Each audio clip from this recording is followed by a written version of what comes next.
लाग्दैन तिमीलाई? यी चिसा हावा बतासहरूमा यादहरू मिसिएका छन्।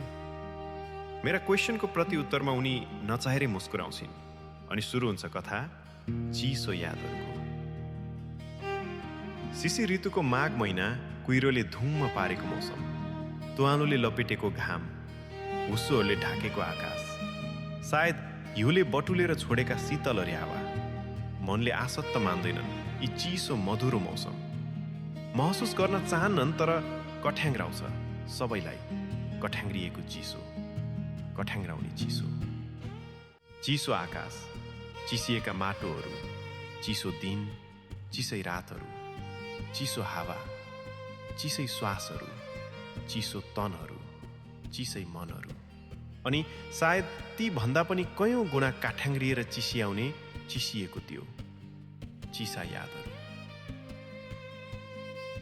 दराजको तल्लो र्याकमा गुम्सिएको त्यो स्टिल कलरको घडी अझै पनि घुर्की सास फेर्दैछन्। दैवको दोष, अपसोच नै मानौ, घडी बेरिन चाहिएका नाडी रोकिएर सास बन्द भइसकेको, कयौं शिशिर पार भइसकेछन्।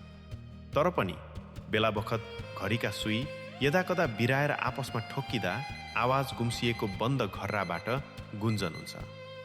घडीका सुई झैं कहिलेकाहीँ मन अनेकौं अन्जान गुनासोसँग ठोकिन्छन्, रेटिन्छन् मस्तिष्कमा सम्झनाका तारहरू, बज्दछन् खुल्लम खुल्ला यादहरू, चिसा यादहरू, घडीसँगै घडी जस्तै।